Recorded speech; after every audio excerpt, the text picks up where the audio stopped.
نحمده ونستعينه ونستغفره ونعوذ بالله من شرور أنفسنا ومن سيئات أعمالنا من يهده الله فلا مضل له ومن يضلل فلا هادي له ونشهد أن لا إله إلا الله وحده لا شريك له ونشهد أن محمدا عبده ورسوله أما بعد فإن خير الحديث كتاب الله وخير الهدي هدي محمد صلى الله عليه وسلم وشر الأمور محدثاتها وكل محدثة بدعة وكل بدعة ضلالة وكل ضلالة في النار يا أيها الذين آمنوا اتقوا الله حق تقاته ولا تموتن إلا وأنتم مسلمون يا أيها الذين آمنوا اتقوا الله وقولوا قولا سديدا يصلح لكم أعمالكم ويغفر لكم ذنوبكم ومن يطع الله ورسوله فقد فاز فوزا عظيما اللهم صل على محمد وعلى آل محمد كما صليت على إبراهيم وعلى آل إبراهيم إنك حميد مجيد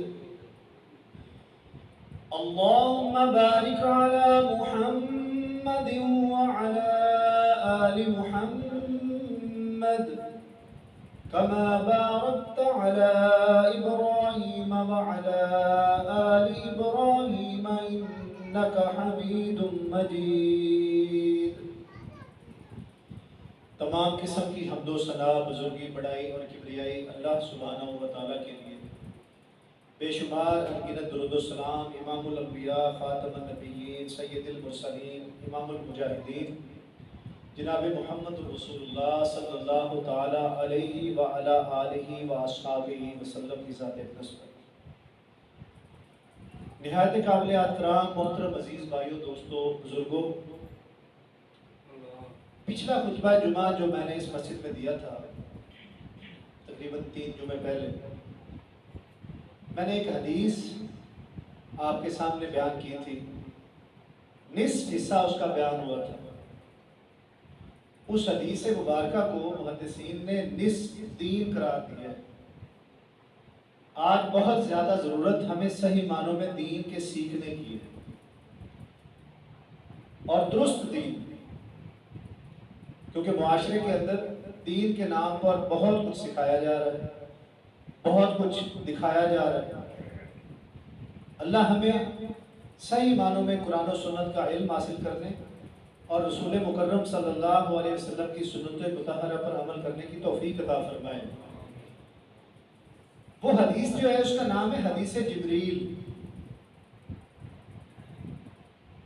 دین کے تمام پہلوؤں کا احاطہ کرتی ہے یہ حدیث۔ تو اس کے ابتدا کے اندر میں نے آپ کو بتایا تھا کہ ایک شخص جو اجنبی معلوم ہوتا تھا، شدید البیاض سیاب، اس کے کپڑے بڑے سفید رنگ کے تھے، وہ شدید سواد الشعر، کالے سیاہ بالوں والا، لا یرا علیہ اثر السفر، کہ ان کے اوپر سفر کے آثار بھی نہیں دکھائی دیتے تھے۔ پرانے زمانوں میں سفر کے آثار زیادہ دکھائی دیتے تھے، کیونکہ اونٹوں، گھوڑوں اور پیدل سفر کیا جاتا تھا، گرد و غبار، بال اڑے ہوئے، تو کوئی اثر نہیں نظر آ رہا تھا کہ یہ مسافر ہے، اور بندہ بھی اجنبی تھا۔ اور پھر اگلی اجنبیت اور نیا کام اس بندے نے یہ کیا، فَأَسْنَدَ رُكْبَتَيْهِ إِلَى رُكْبَتَيْهِ، کہ اس بندے نے اپنے گھٹنے نبی کریم علیہ السلام کے گھٹنوں کے ساتھ جوڑ دی بیٹھنے کے لیے، جیسے اتحیات میں بیٹھتے ہیں۔ وَوَضَعَ كَفَّيْهِ عَلَى فَخِذَيْهِ، اور اپنے دونوں ہاتھ رانوں پہ رکھ لیا۔ اپنی رانوں پہ رکھے یا رسول اللہ صلی اللہ علیہ وسلم کی رانوں پہ رکھے؟ اور پھر 4 سوال اس نے کیے تھے، 2 سوالوں کے جواب میں نے بیان کر دیے تھے، اور جب وہ سوال کرتا تھا تو نبی کریم علیہ السلام جب اس کے سوال کا جواب دیتے تھے تو آگے سے کہتا تھا صدقتا یا رسول اللہ، کہ آپ نے اے محمد صلی اللہ علیہ وآلہ وسلم، اے اللہ کے رسول، صدقتا، درست جواب دیا، ٹھیک فرمایا۔ تو صحابہ فرماتے ہیں ہم حیران ہوتے تھے کہ اگر اس کو پہلے سے جواب کا پتہ ہے تو پھر یہ سوال کیوں کر رہے؟ اب تیسرا سوال جو تھا وہ یہ کرتا ہے کہ ما ہی الایمان، ایمان کس کو کہتے ہیں؟ پہلا تھا ما ہی الاسلام، اسلام کس چیز کا نام ہے؟ دوسرا تھا ما ہی الایمان، اس پر بھی بات ہو گئی تھی کہ اللہ پر ایمان، اللہ کے رسول پر ایمان، فرشتوں پر ایمان، آسمانی کتابوں پر ایمان۔ تیسرا سوال تھا ما ہی الاحسان، احسان کسے کہتے ہیں؟ ہمارے معاشرے کے اندر جب ہم لفظ احسان سنتے ہیں نا تو ایک ہی شکل اس کی سامنے نظر آتی ہے ہمیں، وہ یہ ہوتا ہے کہ کسی غریب، کسی مجبور، کسی لاچار جو کسی مصیبت میں پھنسا ہو، اس مصیبت میں اس کے کام آ جانا، یہ احسان ہے۔ لیکن بعض اوقات آج کے لوگ ان چیزوں کو بھی احسان کہنا شروع ہو گئے ہیں جو احسان ہوتا نہیں ہے، وہ ان کی ایک اخلاقی اور دینی ذمہ داری ہوتی ہے۔ میں اگر یہاں پر آ کر آپ کو خطبہ جمعہ دے رہا ہوں تو یہ میرا کوئی احسان نہیں، یہ میرے اوپر فرض ہے کہ جتنا دین کا علم میں نے حاصل کیا میں بتلاؤں، کوئی احسان نہیں۔ آپ یہاں سے دین کی کوئی بات سنیں گے، اس کو آگے جا کر بتاتے ہیں، یہ کوئی احسان نہیں ہے۔ کوئی مجبور آدمی ہے، کوئی ہمسایہ ہے، کوئی غریب ہے، کوئی یتیم ہے، کوئی بیوہ عورت ہے، آپ کو اللہ نے نوازا ہوا ہے، اس کی مصیبت آپ نے دور کر دی، تو یہ کوئی احسان نہیں ہے، یہ ایک مسلمان کا دوسرے مسلمان پر حق تھا جو آپ نے ادا کر دیا۔ الاحسان ان تعبد اللہ کانک تراہ، نبی کریم علیہ السلام نے جواب دیا کہ احسان کس کو کہتے ہیں؟ الاحسان، احسان یہ چیز ہے ان تعبد اللہ، کہ تم اللہ کی عبادت اس طریقے سے کرو کہ انک تراہ، جیسے تم اپنی آنکھوں سے اللہ کو دیکھ رہے ہو، یہ احسان ہے۔ احسان حسن سے ہے، خوبصورتی سے، کسی بھی کام کو خوبصورت ترین انداز میں کر دینا، یہ احسان ہوتا ہے۔ آپ جو بھی کام کرتے ہیں غیر شرعی نہیں، جو شریعت کے دائرہ کار کے اندر کام ہے، کوئی استاد ہے تو بہترین استاد بن جائے، کوئی تاجر ہے تو بہترین تاجر بن جائے، کوئی دکاندار ہے تو بہترین تاجر بنے، اچھی تجارت کرنے والا دکاندار بنے، کوئی ذمہ دار ہے تو بہترین ذمہ دارہ کرے، اس کا حسن پیدا کر دے شرعی قوانین کے اندر رہتے ہوئے، یہ احسان ہے۔ اور ایسے کام کرو جیسے ہم اللہ کو اپنی آنکھوں سے دیکھ رہے ہیں۔ اب یہ تصور مشکل ہے، کیوں؟ کیونکہ یہ تصور وہ شخص کر سکتا ہے جس نے پہلے اللہ کو دیکھا ہوا، میں نے اور آپ نے تو اللہ کو نہیں دیکھا اور ہم دیکھ بھی نہیں سکتے۔ موسیٰ علیہ السلام کے دور میں ان لوگوں نے، سرداروں نے، وڈیروں نے یہی ڈیمانڈ رکھی تھی نا کہ اے موسیٰ کہ اگر تم اپنے رب کو ہمیں دکھا دو تو ہم تم پر ایمان لے آئیں، دکھاؤ۔ تو موسیٰ علیہ السلام ان کو لے کر چل پڑے، کوہ طور پر آؤ میں تمہیں دکھاتا ہوں میرا رب کیسا ہے۔ التجا کی کہ اللہ یہ آپ کو دیکھنا چاہتے ہیں، تو اللہ تعالیٰ نے فرمایا کہ میں اپنی تجلی فلاں پہاڑ پر کرتا ہوں، ان کو کہو کہ پہاڑ دیکھ لے، اگر اس کی تجلی کو برداشت کر گئے تو پھر مجھے بھی دیکھ لیں۔ تو اللہ تعالیٰ نے جیسے ہی اپنی تجلی پہاڑ پر فرمائی اور اس کی چمک، اس کا نور اتنا تھا کہ وہ سارے سرداران گر گئے، مر گئے، فوت ہو گئے، جان ہی نکل گئی ان کی، اتنی زیادہ روشنی اور نور۔ اب موسیٰ علیہ السلام پھر پریشان کہ اللہ یہ مر گئے، میں جا کر پیچھے قبیلے میں کیا جواب دوں؟ اللہ نے ان کو دوبارہ زندہ کیا۔ لیکن آج اس معاشرے میں ہم سنتے ہیں کئی لوگوں کو، بعض علماء، بعض اولیاء یا بعض ہستیوں کے بارے میں کہ فلاں ہستی نے جاگتے ہوئے اللہ کی زیارت کی، لا حول ولا قوت الا باللہ۔ کیا وہ موسیٰ علیہ السلام سے بھی بڑھ کر تھے کہ انہوں نے جاگتے ہوئے رب کو اپنی آنکھوں سے دیکھا؟ یہ ممکن ہی نہیں ہے۔ اللہ کو اس دنیا کے اندر رہتے ہوئے کوئی شخص اپنی آنکھوں سے نہیں دیکھ سکتا۔ ہاں قیامت کے دن میں اور آپ دیکھیں گے۔ رسول اللہ صلی اللہ علیہ وسلم نے فرمایا کہ جب میدان حشر لگا ہوا ہوگا نا تو ہم اللہ تعالیٰ کو 14ویں کی چاند کی طرح روشن چمکتا دمکتا اپنی آنکھوں سے دیکھیں گے. اللہ خود اپنے آپ کا اظہار فرمائیں گے. اور بعض روایات کے مطابق جو جمعہ المبارک کا دن ہے، باقاعدہ جنتیوں کے لیے سب سے بڑی خوشی، سب سے بڑا انعام ہر جمعے کو یہ ہوا کرے گا کہ سارے جنتی جمعہ والے دن اللہ کی زیارت کیا کرے گا. ہم دیکھیں گے، لیکن دنیا میں ہم نے نہیں دیکھا ہوا. جبکہ نبی کریم علیہ السلام یہ فرما رہے ہیں کہ الاحسان ان تعبد اللہ کانک تراہ، کہ احسان یہ ہے کہ تم ایسے عبادت کرو جیسے تم اللہ کو اپنی آنکھوں سے دیکھ رہے ہو. تو پھر ساتھ دوسرا حصہ بھی فرما دیا فَإِن لَمْ تَكُنْ تَرَاهُ، اگر تم یہ گمان کرتے ہو کہ میں اللہ کو نہیں دیکھ پا رہا، نماز کے حالت میں میں تصور نہیں کر پا رہا کہ اللہ کیسا ہے، یہ تصور میرے اندر نہیں آ رہا، تو پھر یہ تصور لازم رکھو فَإِنَّهُ يَرَاكَ، کہ وہ تمہیں دیکھ رہا ہے. ہم جب نماز پڑھنے لگے یہ تصور رکھیں کہ میرا رب مجھے دیکھ رہا ہے، یہ تصور رکھیں کہ میرا اللہ مجھے روزے کی حالت میں بھی دیکھ رہا ہے. اور ہمارا ایمان روزے کی حالت میں سب سے زیادہ مضبوط ہوتا ہے. آپ دیکھ لیں کہ جب ہم نے روزہ رکھا ہوتا ہے، ہماری من پسند چیز گھر کے اندر پڑی ہو نا کھانے پینے کی، کوئی بھی نہ دیکھ رہا ہو، گھر میں ہم اکیلے ہوں، ہم اس چیز کو ہاتھ نہیں لگاتے کہ میرا روزہ ہے، اللہ دیکھ رہا ہے. ورنہ چھپ کر کئی لوگ کھا سکتے ہیں، کون دیکھ رہا ہو. چوری کرتے وقت ہم کہتے ہیں نا کہ کوئی بندہ نہیں دیکھ رہا، اس وقت تو ایمان کا ہم بیڑا ہی غرق کر دیتے ہیں کہ کوئی بندہ نہ مجھے دیکھ لے، حالانکہ اللہ دیکھ رہا ہوتا ہے. ہم یہ تصور نہیں کر رہے ہوتے کہ اللہ دیکھ رہا ہے لہٰذا میں چوری نہ کروں. جب ہم ملاوٹ کر رہے ہوتے ہیں کوئی کھانے پینے کی چیز میں، دودھ میں، کوئی مرچ مسالے میں، کوئی آٹے میں، کون سی چیز ایسی ہے جس کی 2 نمبر آج کل مارکیٹ میں نہیں ملتی، لیکن ہمارا ایمان اس وقت یہ ہوتا ہے کہ اللہ تو بے شک دیکھ رہا ہو لیکن وہ بندہ نہ مجھے دیکھے. ہم بندوں سے ڈرتے ہیں، اتنا کمزور ایمان. تو جب یہ تصور آ جاتا ہے نا کہ میرا اللہ مجھے دیکھ رہا ہے، تو پھر اس وقت عبادت کے اندر خشوع خضوع اور عاجزی پیدا ہونا شروع ہو جاتی ہے. میں نے کئی طلباء کو دیکھا کہ جب ان کا استاد ان کے پاس آ کر بیٹھ جائے نا تو ان کی نمازوں کی کیفیت بدل جاتی ہے.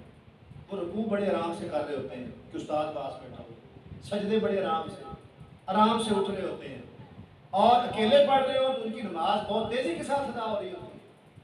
بعض لوگ یہ دیکھتے ہیں کہ میرے گھر میں کوئی مہمان آ گیا تو تسبیح پڑھنی شروع کر دی. ریاکاری کا عمل بہت زیادہ ہمارے معاشرے کے اندر موجود ہے. ذکر اذکار کرنے شروع کر دیے، مسجد کا رخ اس وقت زیادہ شروع کر دیا جب کوئی مہمان آیا ہوا. تو ریاکاری تو بڑا خطرناک جرم ہے، دکھاوے کی عبادت کرنا، لوگوں کو دکھانا کہ یہ نیک ہے، یہ بڑا خطرناک جرم، شرک قرار دیا گیا اس کو. تو جو بندہ یہ تصور کرتا ہے کہ میرا رب مجھے دیکھ رہا ہے ہر عبادت کے ٹائم، اور یاد رکھیے گا عبادت سے مراد نماز، روزہ، حج، زکوٰۃ، تبلیغ، جہاد، صدقہ، خیرات صرف یہ نہیں ہے، ہر گناہ سے بچنا بھی عبادت ہے. ہر گناہ سے بچنا بھی عبادت ہے. مجھے آپ کو ایک گناہ کا موقع میسر آ گیا، ہم کر سکتے تھے لیکن ہم یہ سوچ گئے کہ نہیں اللہ دیکھ رہا ہے میں نہیں کروں گا. یہ نیکی ہے، لکھی جاتی باقاعدہ نیکی کہ اس نے گناہ سے اللہ کا تصور رکھتے ہوئے اپنے آپ کو بچایا ہے، اس کی نیکی لکھو. لیکن گناہ کا ارادہ کرنے سے گناہ لکھا نہیں جاتا، نیکی کا ارادہ کرنے سے بھی نیکی لکھی جاتی ہے. یہ اللہ نے ہماری بخشش کے وسائل رکھے ہوئے. جب رسول اللہ صلی اللہ علیہ وسلم نے یہ جواب دیا تو آگے سے وہ بندہ پھر کہتا ہے صدقت کہ آپ نے سچ فرمایا. اب چوتھا اور آخری سوال، اس نے کہا کہ متی تقوم الساعہ، قیامت کب قائم ہوگی؟ یہ بڑا اہم سوال ہے. رسول مکرم صلی اللہ علیہ وآلہ وسلم ایک دن صحابہ کرام کے درمیان قیامت کی نشانیاں بتلانے کے لیے بیٹھے. زور سے شروع ہوئے، بتلاتے رہے، عصر کی نماز کا وقت ہوا، عصر کی نماز ادا کی، پھر نشانیاں بتلانی شروع کر دی. مغرب کا وقت ہو گیا، مغرب کی نماز ادا کی، پھر نشانیاں بتلانی شروع کر دی. عشاء کی نماز تک مسلسل قیامت کے قریب کی نشانیاں، علامات پیشین گوئیاں کرتے ہیں کہ یہ ہوگا، یہ ہوگا، یہ ہوگا. محمد اقبال کیلانی صاحب حافظہ اللہ تعالی، ان کا ایک کتابوں کا سیٹ ہے جس کے اندر ایک پوری کتاب ہے جس کا نام قیامت کی نشانیاں ہیں۔ ایک دن نا میں نے اس کو گننا شروع کیا کہ کتنی پوری ہو گئی کتنی رہتی ہیں۔ اس کتاب کے اندر تقریباً انہوں نے 86 نشانیاں قیامت کی لکھی ہیں، جس میں سے تقریباً 73 پوری ہو چکی ہیں۔ یعنی کہ ہم قیامت کے بالکل دہانے پہ آئے کھڑے ہیں، لیکن ہم پھر بھی اس انتظار میں ہیں کہ جب تک کوئی آسمان پھٹے نہ، زمین پھٹ کر ہم غرق نہ ہو جائیں، ہم اس وقت تک اپنی حرکتوں سے باز نہیں آئیں گے۔ ہمارے اندر وہی بے ایمانی بھی رہے گی، ہمارے اندر وہی جھوٹ چگلی غیبت، ایک دوسرے کے خلاف بغض، ماں باپ کی نافرمانی، اساتذہ کی نافرمانی، جس کا جتنا داؤ لگے اتنی ملاوٹ کرنا، اتنا دھوکہ دینا، سرکاری معاملات ہیں تو میں نے خیانت کے ساتھ نوکری کرنی ہے، کام کرنا نہیں ہے۔ لوگ کہتے ہیں سرکاری نوکری مل جائے موجیں لگ جاتی ہیں۔ یہ میں نے خود جملے سنے اپنے دوستوں سے کہ یار سرکاری نوکری ہو جائے نا تو پھر موجیں۔ موج کا مطلب کیا ہوتا ہے کہ کام نہیں کرنا پڑتا، ہمیں پیسے ملنے ہیں۔ عزیز بھائیوں، وہ موجیں نہیں ہوتی ہیں۔ ہم اپنے آپ کو ایک ایسی کھائی میں گرا دیتے ہیں، ایسی دلدل میں پھنسا لیتے ہیں جس سے پھر نکلنا ناممکن ہو جاتا ہے۔ بہت اچھے اور نیک لوگ بھی ہیں جو اپنا حق ادا کر رہے ہیں، سارا معاشرہ ایسے نہیں ہے۔ شاید انہی لوگوں کی بنیاد پر اللہ تعالیٰ ہمارے اوپر کو بڑے بڑے عذاب نہیں نازل فرما رہے، چھوٹے عذاب تو کئی ہم پر آ چکے ہیں۔ نبی کریم علیہ السلام نے اس حدیث مبارکہ کے اندر جو نشانی بتلائی ہے نا قیامت کی، فرمایا ان ترل الفات القرات العالات ریاشائی یتطاولون فی البنیان، کہ تم دیکھو گے بکریاں چرانے والے چرواہے، پھٹے پرانے کپڑے پہننے والے لوگ بڑی بڑی بلڈنگیں بنانے میں ایک دوسرے سے مقابلے کریں گے۔ خاندانی لوگ اپنی سستی یا غفلت کی وجہ سے۔ اب یہ قیامت کی نشانی کا مطلب یہ نہیں ہے کہ بڑی بلڈنگیں نہیں بنانی چاہیے۔ جب یہ معاملات ہونے لگیں گے نا تو سمجھنا قیامت قریب آئی کھڑی ہے۔ آپ اب اپنے گرد و پیش میں نظر دوڑا لیں، جو بہت پرانے لوگ جن کو آپ بہت کروڑ پتی ارب پتی سمجھتے تھے، آپ کے محلے میں، آپ کے گاؤں میں، آپ اکثریت کی نسلیں دیکھیں گے وہ اپنی زمینیں زمینیں بیچ کر جوئے نشے ان کاموں میں پڑھ کر بالکل برباد ہوئے جا رہے ہیں، یہ ختم ہو گئے کئی گھروں میں۔ اور کئی ایسے لوگ جن کا فیملی بیک گراؤنڈ بہت کمزور تھا، انہوں نے محنت کر کے بڑی بڑی بلڈنگیں بھی بنائی ہیں، کاروبار بھی سیٹ کیے ہیں، تو سمجھ لو کہ یہ بھی قیامت کی نشانیاں قریب تر ہو چکی ہوئی ہیں کہ جب یہ کام ہونے لگیں گے نا تو سمجھنا قیامت بہت قریب آئی کھڑی ہے۔ اور پھر فرمایا ان تلد الامۃ ربتہا، کہ لونڈی اپنے آقا کو جلے گی۔ اس کی کئی توجیحات اور تفسیریں اور تشریح محدثین نے کی ہے۔ ایک یہ کی گئی ہے کہ بیٹیاں اپنی ماؤں پر حکم چلائیں گی، اور آج ایسے ہو رہا ہے۔ تعلیم کے نام پر گھروں کے اندر اکثر ماں بیٹی کی بنتی نہیں ہے۔ اکثر بیٹی یہ کہہ رہی ہوتی ہے کہ میں پڑھی لکھی ہوں، تعلیم یافتہ ہوں، بیٹا بھی باپ کے ساتھ یہی بحث کر رہا ہے کہ ابا جی آپ کو نہیں پتا، آپ پرانے خیالات کے مالک، پرانے بندے ہیں، آپ کو کیا پتا کہ معاشرے کے اتار چڑھاؤ کیا ہوتے ہیں، ہمیں کرنے دیں، ہم نپٹتے ہیں۔ اور معذرت کے ساتھ نوجوان طبقہ کے ساتھ آج اس معاشرے کے اندر جتنی آگ لگی کھڑی ہے نا، یہ نوجوان طبقے کی وجہ سے، بزرگوں کی وجہ سے نہیں۔ بزرگ کہیں نہ کہیں برداشت کر جاتے ہیں، بیٹا سینہ تان کے کھڑا ہوتا ہے، ابا جی پیچھے ہٹ جو میں نپٹ لیتا ہوں، دانتوں کے بھوت باتوں سے نہیں مانتے، میں جانتا ہوں کہ اس معاملے کو حل کیسے کرنا ہے، میرے بڑے تعلقات ہیں، میں فلاں کو جانتا ہوں، میں یہ کرتا ہوں وہ کرتا ہوں۔ بھائی ناراضگی کے حد تک تھے بزرگ۔ اور یہ پچھلے دنوں میں آپ نے وہ سوشل میڈیا پر ایک ویڈیو وائرل بھی ہوئی پاک وطن کی بدنصیبی کہ جو بیٹا جائیداد کی خاطر اپنے باپ کے منہ پر ٹھوڑے مار رہا تھا، اکثر لوگوں نے دیکھا ہوگا، دروازے پر لٹا کر وہ دروازے کا گیٹ بھی اس کو مارے جا رہا تھا، گھوسے مارے جا رہا تھا، ٹانگیں مارے جا رہا تھا، باپ نیچے بیٹھا ہوا۔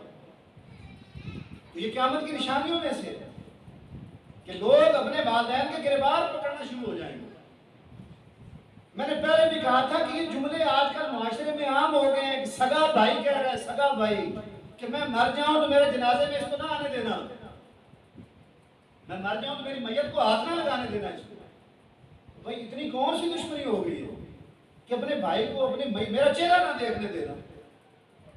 بھئی تمہارے مرے ہوئے کا چہرہ نہیں دیکھے گا تو پھر کون سا جہنم میں چلا جائے گا اگر تم پابندیاں لگا رہے ہو.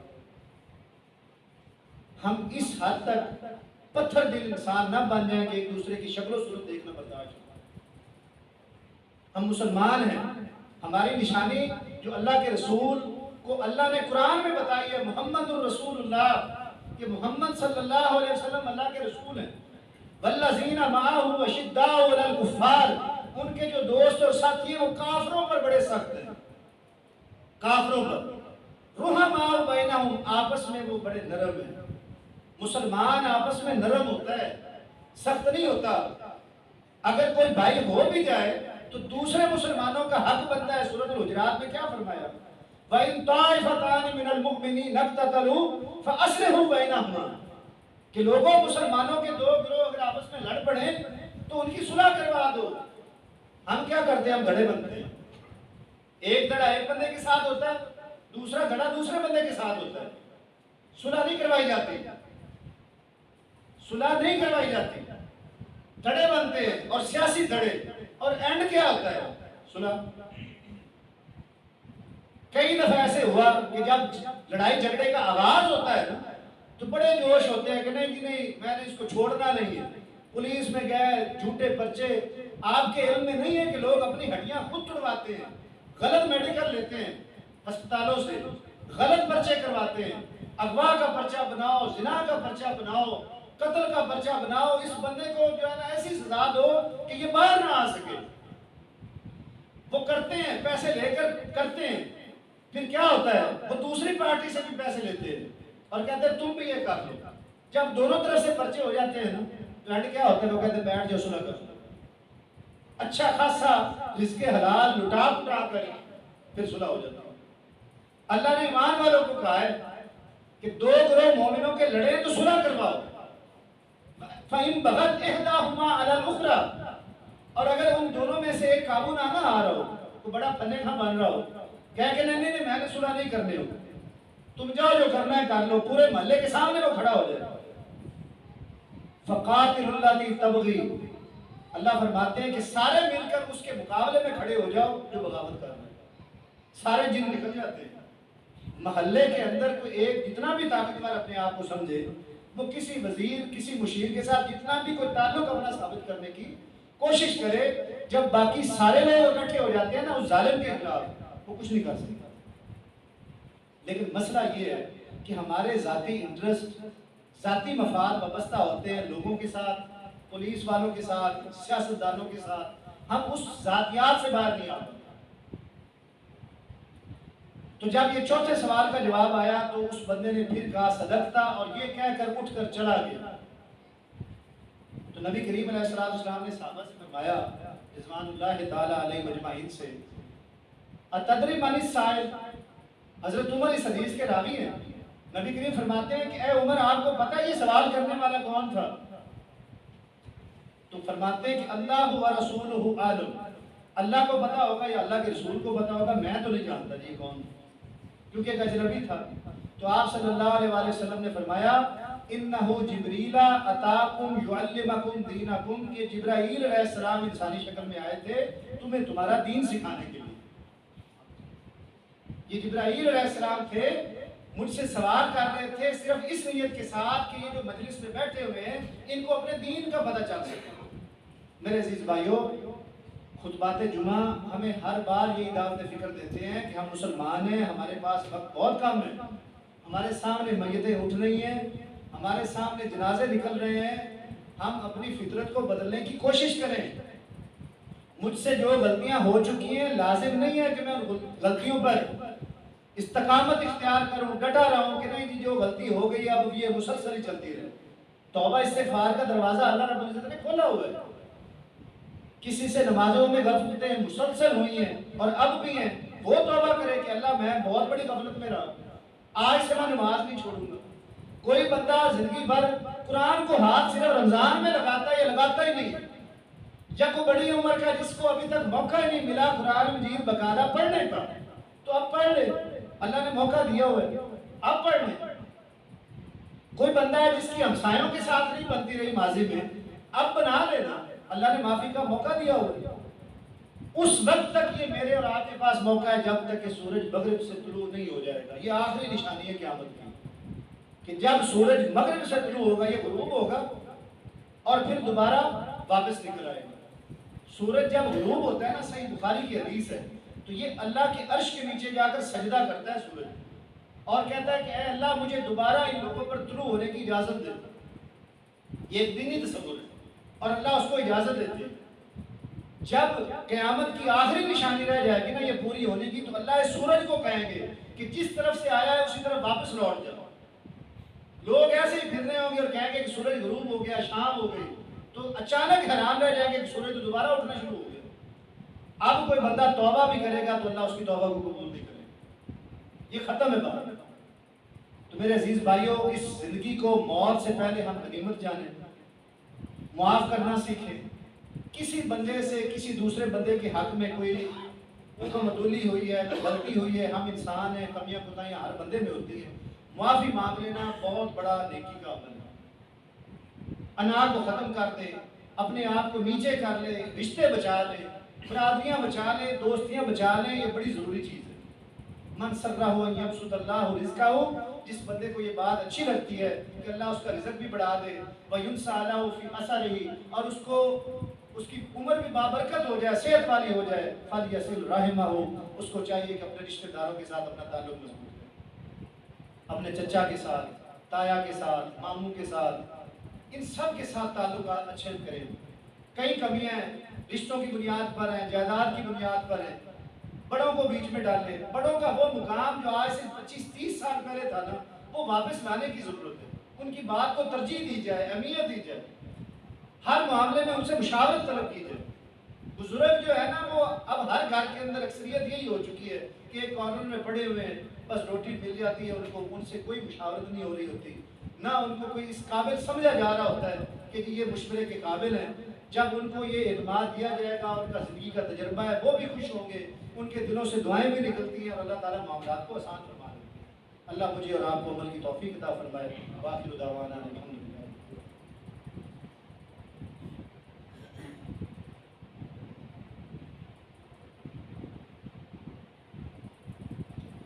إن الحمد لله نحمده ونستعينه ونستغفره ونعوذ بالله من شرور أنفسنا ومن سيئات أعمالنا.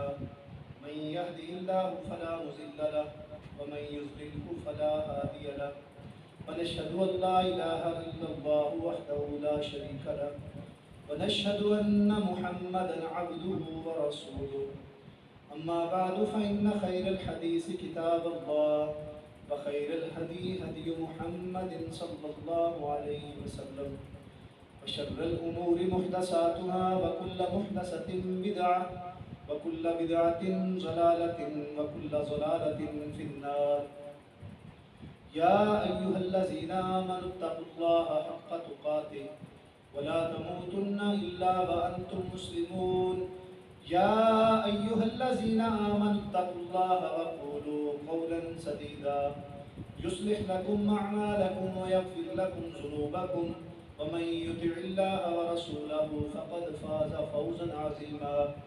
اللهم صل وسلم على نبينا محمد صلى الله عليه وسلم. سبحان ربك رب العزة عما يصفون وسلام على المرسلين والحمد لله رب العالمين.